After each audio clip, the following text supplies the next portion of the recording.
Si comenzamos a luchar, como ya es conocido durante todos los años, contra el mosquito. Una porque realmente es insoportable y la otra además por una cuestión de prevención, de cuidado, porque todo empieza desde casa. Vamos a estar en comunicación con un infectólogo de Buenos Aires que está con nosotros en este momento a través de la plataforma vía Zoom para conocer un poco los cuidados que hay que tener, y no solamente en esta época de verano contra el dengue, sino que esto es un trabajo y una tarea durante todo el año. Claudio Estrozorier, ¿cómo le va? Buen mediodía. Jessica, Darío, Walter, los saludamos. ¿Cómo anda usted? Muy buenos días. Bueno, realmente es así, ¿no? Esto no solamente en la época de verano o en la época cuando suben las temperaturas, sino que esto es un trabajo de prevención que comienza en casa, ¿no? Contra el Aedes aegypti. Así es, nosotros no vamos a tener dengue y las potenciales enfermedades que puede transmitir este vector si no tenemos el vector. Esto parece muy simple, pero la Argentina viene viviendo en los últimos años un fenómeno importante de tropicalización de los terrenos, donde lo que nosotros teníamos en el dengue y como una de las enfermedades tropicales, hoy las tenemos en un vasto territorio de toda la República Argentina, no solamente en la Mesopotamia y los límites que teníamos entre Salta, Jujuy y Formosa, sino que ha bajado incluso hasta tener casos en La Pampa. Esto responde a muchos factores, pero lo primero que nosotros debemos saber es que el mosquito ya está instalado en nosotros y hemos tenido verdaderos problemas con el dengue en los últimos años. Un poco para comentarle, recién me presentaba usted como un infectólogo de Buenos Aires, yo soy de Córdoba y vivo en La Rioja hace 20 años, pero nosotros hemos tenido un problema bastante complejo en La Rioja en el año 2019 y que responde a esta actividad cíclica que tiene la epidemia del dengue y que cada 10 años suele hacer una recaída con números muy importantes de casos. Y donde, bueno, la gente tiene que saber que esto no lo va a hacer la fumigación, no lo va a hacer solo el Estado, no lo va a hacer el Ministerio de Salud. Hay una responsabilidad social compartida en la cual el 50% corre por nosotros como individuos y un 50% corre por parte de las autoridades estatales. Claudio, ¿cómo le va? Buen día, Darío Rodríguez, mi nombre. Efectivamente, tener esa responsabilidad como ciudadano de saber que esto ya nos viene azotando. Cuando uno lee la palabra paludismo, cuando lee la palabra malaria, es cuando parece que es algo que está erradicado, cuando en algún momento algún médico le ha dicho a una mamá que ha llevado a su chico que decía que tenían chuchos, por ejemplo, y puede ser que ahí haya actuado un mosquito. Eso está, vencido, si se quiere, en la Argentina, esto del paludismo, la malaria, o se puede dar perfectamente con esto de los mosquitos. Como yo le dije al inicio, el tema del paludismo y la malaria, que es totalmente distinto al dengue, ¿no? Nosotros tenemos un problema grave en este momento en nuestro país, que es el dengue. El paludismo y la malaria es una de las enfermedades transmitidas por los mosquitos que realmente son devastadoras a nivel mundial, principalmente en parte de Asia y el continente africano. Nosotros para nada tenemos solucionado el problema y la potencialidad de la transmisión de estas enfermedades. Tenemos el vector. Cuando nosotros tenemos el vector, que es Aedes aegypti y otros vectores, tenemos la posibilidad de que en cualquier momento tengamos la presencia de estas enfermedades. Hoy vivimos en un mundo totalmente comunicado. Hoy, estamos en una excepción por esta disminución o directamente interrupción de los viajes internacionales, pero usted en 24 horas tal vez tiene la posibilidad, saliendo de Argentina, llegar a cualquier parte del mundo. O sea que no es algo descabellado pensar que nosotros importemos los casos, como se ha puesto en ejemplo cómo llegó la pandemia del COVID-19 a nuestro país. Doctor Pero creo que es algo muy...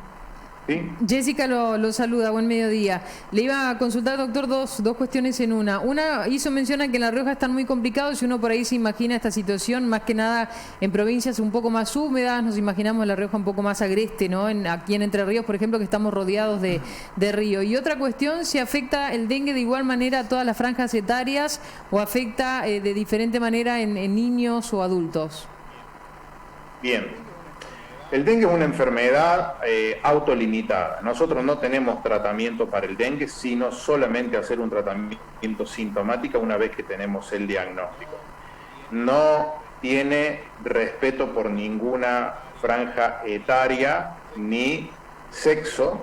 Lo que sí debemos saber que las personas con algunas comorbilidades como diabetes, hipertensión y enfermedad cardiovascular, hay que mirarlas con mucho cuidado porque estos pacientes rápidamente pueden deshidratarse y tener un síndrome del shock del dengue. En líneas generales, es una enfermedad muy característica porque el sinónimo que nosotros tenemos para el dengue es fiebre quebranta hueso o fiebre rompe hueso. El paciente queda postrado con fiebre, con intensa cefalea y dolor retroocular, dolor en todo el cuerpo, como si un joven hubiera jugado 2 partidos de rugby, 3 partidos de fútbol, hubiera hecho 10 horas de gimnasio sin parar. Esa es la presentación clínica, y una impotencia funcional. El paciente es muy poco probable que coma, y puede aparecer también en el cuerpo todo un rash, un sarpullido pruriginoso, o sea que pica, bastante característico.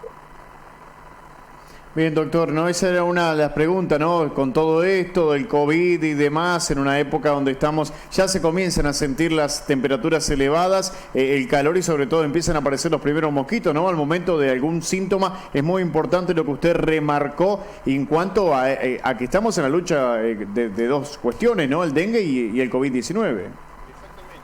Exactamente, incluso tenemos síntomas que se pueden asociar, porque un paciente febril, un paciente con dolor de cabeza, con dolor en los ojos, el COVID da un dolor muscular, corporal, no tan intenso como el dengue.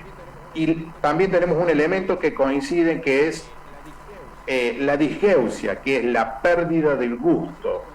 El paciente con dengue nos va a reclamar, nos va a decir: doctor, tengo un gusto raro, no le siento el gusto, no es que lo he perdido al gusto, pero tengo gustos cambiados. O sea que el equipo médico también tiene que estar preparado para hacer estos diagnósticos diferenciales. Y evidentemente nosotros lo que más necesitamos ahora es saber, a través de estratos, cuáles son los elementos más importantes para prevenirlo al dengue. Y lo más importante, ahí ustedes lo mostraban en las fotos, es el descacharreo.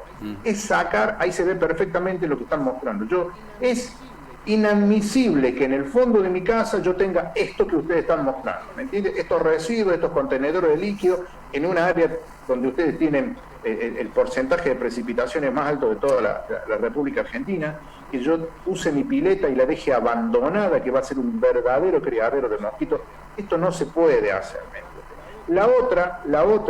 El otro elemento muy importante es colocarles telas mosquiteras a las casas. Nosotros hace más de 10 años que estamos diciendo esto, porque en el año 2009 tuvimos el primer problema, un problema grave que hubo en Chaco, Catamarca, parte de Salta, Jujuy y La Rioja también lo sufrió, y desde ya estamos estimulando que una de las medidas más efectivas, en la cual el mosquito no va a entrar a la casa, es tratar de colocar telas mosquiteras en las ventanas y en las aberturas. ¿Por qué? Porque no le tengamos mucho miedo al mosquito que está en la plaza, el mosquito que está en el campo o en el bosque. El mosquito tiene hábitos domiciliarios, es bastante pícaro, podríamos decir, y nos va a atacar en el momento donde nosotros estamos agazapados o descansando.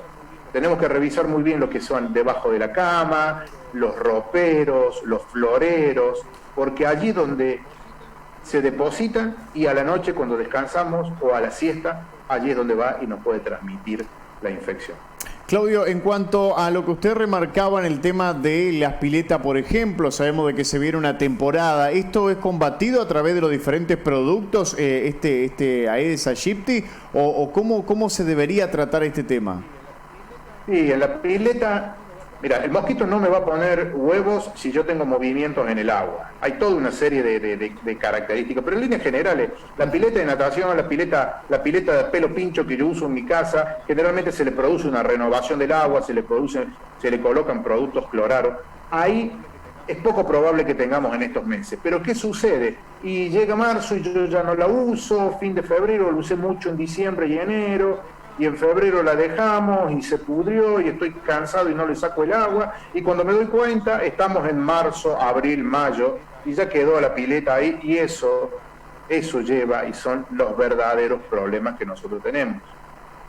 Bien, doctor, y este mosquito se había conocido una información, usted lo decía, en el mes de abril, mayo, junio, de que había vencido, se habría adaptado al frío. ¿Esto fue así? Sí, o sea, hay artículos que muestran que nosotros tenemos todo un ciclo desde la ovipostura, o sea, desde que el mosquito pone sus huevos, tenemos todo un ciclo hasta que se transforma en larva, ¿me entiende? En la cual se demostró que estos huevos pueden durar y resistir el frío de una temporada a la otra. Muy bien, Claudio, le queremos agradecer un montón el contacto, por informarnos también acerca de cómo prevenir, y como lo mencionábamos al principio del programa, usted también lo decía, lo importante es comenzar desde casa. Así que muchísimas gracias. Gracias a ustedes, muy amable.